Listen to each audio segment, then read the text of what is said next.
C'est par leur antagonisme que se distinguent les choses. S'il connaît le chemin du bien, l'homme s'y attache et le suit, et s'il connaît le mal, il s'en écarte. Nombreux sont ceux qui sombrent dans les interdits comme l'idolâtrie al-shirk, l'hérésie al-bid'a et la désobéissance al-ma'asiyah, en raison de l'insuffisance de leur réflexion sur la portée de ce qu'ils lisent et ce qu'ils entendent. Même s'ils prétendent être des religieux et qu'on les considère globalement comme des musulmans. Il est facile de prétendre être ceci ou cela, mais c'est la réalité de l'état caractérisant l'individu et la réalisation du monothéisme qui compte. Qu'est-ce qui compte? Ce n'est pas les prétentions, les étiquettes que l'on se donne. Ce qui compte, c'est la réalité de l'état caractérisant un individu, la réalisation du pur monothéisme. Le cheikh dit donc clairement, beaucoup de prétendus religieux comptés parmi les monothéistes ne comprennent pas ces 6 points comme il faut. C'est malheureusement l'état qui caractérise beaucoup d'hommes aujourd'hui comptés parmi les prédicateurs, les représentants de l'islam, tandis qu'ils déambulent autour des mausolées, tandis qu'ils sacrifient pour les défunts et qu'ils leur vouent des vœux. Dira-t-on d'un tel individu qu'il est musulman? Ou mieux encore qu'il est du nombre des monothéistes? Ces gens enseignent généralement la jurisprudence, les extensions de la religion, alors qu'ils ne comprennent pas ce qu'elle a d'essentiel, l'essolement d'Allah le Très-Haut, et le reniement des fausses divinités. Et comme le dit le Coran au verset 256 de la sourate 2, « Quiconque mécroit aux fausses divinités, dont on fait les égaux d'Allah, et croit en Allah, aura saisi l'anse la plus solide que rien ne saurait rompre. » Donc 2 choses ici. D'abord mécroire aux fausses divinités et ensuite croire en Allah. Il faut associer les deux, négation et affirmation, comme dans la fameuse attestation « La ilaha illallah », il n'y a de divinité digne d'adoration qu'Allah, afin de concrétiser le pur monothéisme. Celui-là aura saisi l'anse la plus solide qui ne saurait se briser. Le monothéisme pur n'est donc pas la simple formulation verbale du droit d'Allah à l'adoration.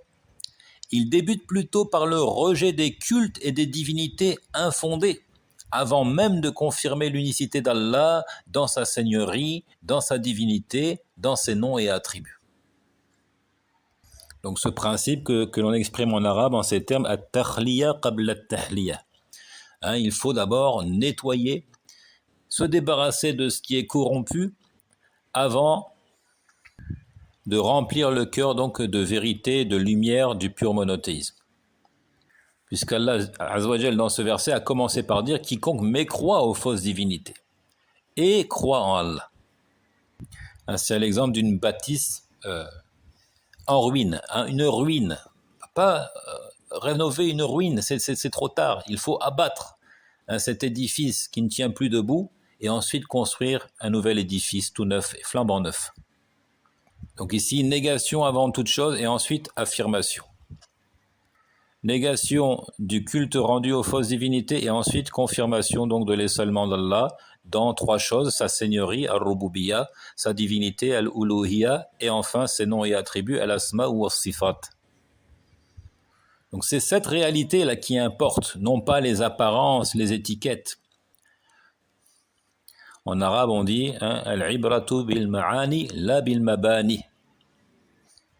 Nombreux sont ceux qui se présentent comme des religieux alors qu'ils ont délaissé la vraie religion.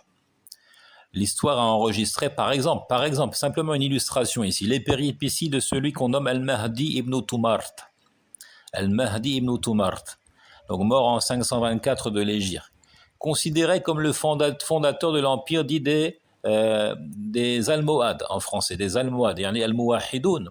Al-Muwahidoun, pourtant en arabe, lorsqu'on traduit de manière littérale, les purs monothéistes, ceux qui respectent l'unicité d'Allah. On dit en français les Almohades. Mais il fut le premier homme à avoir corrompu la croyance du Maghreb. La croyance malékite au vrai sens du terme, c'est-à-dire celle de l'imam Malik ibn Anas, qui n'était pas différente de la croyance des Sahaba, des élèves des Sahaba et avant eux même du prophète alayhi salatu wassalam. Donc Al-Mahdi ibn Tumart s'autoproclama le Mahdi, c'est-à-dire le guide attendu de la fin des temps. Il avait des vues sur le pouvoir qu'il arracha à l'aube du 5e siècle de l'Hégire dans les terres du Maghreb et de l'Andalousie aux Almoravides. Al-Murabitun. Avant cela, il s'était rendu en Irak pour enrichir sa culture religieuse et il fut influencé par le chiisme. En raison des principes acharites et philosophiques qu'il avait inculqués aux montagnards, et notamment au travers de petits opuscules en langue tamazir, donc ici en langue berbère. Ces derniers versèrent impunément le sang des musulmans, entendez par là ceux qui s'en tiennent à la vraie doctrine, au pur monothéisme. Ces derniers versèrent impunément le sang des musulmans en attentant à la vie de milliers d'habitants de la région, c'est-à-dire du Maghreb, qui étaient fidèles à la tradition. Donc le Mahdi ibn Tumart, qui est parti jusqu'en Irak, qui était influencé par le chiisme, qui a adopté la doctrine acharite, influencé aussi par la philosophie, qui revient chez lui, qui écrit de petits opuscules dans la langue vernaculaire, dans une langue berbère, pour influencer les montagnards, et ensuite se retourner contre la masse musulmane et verser impunément leur sang. Ces musulmans traditionalistes accusés à tort d'être des mushabbiha, assimilateurs, ou encore des mujassima, des anthropomorphistes. C'est toujours la même accusation qui ressort. C'est chez les Asharites, chez les Maturidites, chez les Jahmiya. Ils disent ceux qui confirment les attributs d'Allah Azzawajal, qui lisent les textes des attributs dans leur sens propre, sont des mushabbiha. Ils assimilent la créature au créateur. Ou encore des mujassima. Ils sont des anthropomorphistes en disant qu'Allah a une main, qu'Allah a un œil. Et ils se sont donc autorisés de tuer ces musulmans. La plupart des apostats n'ont bafoué le principe fondamental de l'islam, c'est-à-dire l'adoration exclusive d'Allah, que par ignorance, et en se désintéressant de l'apprentissage, ou par manque de méthodologie, en donnant tout l'intérêt à l'étude de la jurisprudence islamique sans maîtriser la doctrine, et plaçant ainsi la charrue avant les bœufs, en s'attardant par exemple sur les sciences-outils comme la langue arabe, les fondements de la jurisprudence, sans jamais parvenir au but de leur étude et qui consiste en fait à déduire les règles et sentences du Coran et de la Sunna. Telle fut la cause de l'égarement. Qu'est-ce qui a plongé certains dans l'idolâtrie majeure? C'est l'ignorance ou encore un désintérêt pour l'apprentissage ou encore une fausse méthodologie.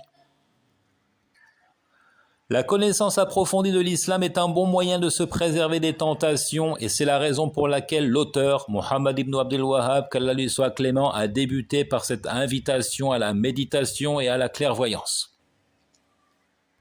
Donc cette attitude du cher témoigne d'une bonne compréhension. Un témoigne de la bonne compréhension du cher Muhammad ibn Abdul Wahhab et d'une bonne méthodologie de sa part. Lui qui a dit, nous le répétons, qu'Allah te fasse miséricorde, analyse comme il convient ces 6 points du parcours de notre prophète, alayhi salatu wassalam, et saisis-les bien, afin qu'Allah te fasse comprendre la religion des prophètes pour que tu la suives, et te fasse comprendre celle des idolâtres pour que tu t'en écartes, car aujourd'hui beaucoup de prétendus religieux comptés parmi les monothéistes ne comprennent pas ces 6 points comme il faut. Enfin, notons qu'il n'y a pas que ces 6 points qui restent obscurs, qui restent incompris par un grand nombre de prétendus religieux. Donc le cheikh n'a pas dressé ici une liste exhaustive, mais plutôt illustrative de ce qui reste obscur malgré sa clarté, pour des religieux privés de clairvoyance, privés de la guidance divine. Voici pour l'introduction et nous entamerons prochainement, Inch'Allah, le commentaire du premier point. Wallahu ta'ala a'lam wa sallallahu wa sallim ala nabiyyina Muhammadin wa ala alihi wa sahbihi ajma'in.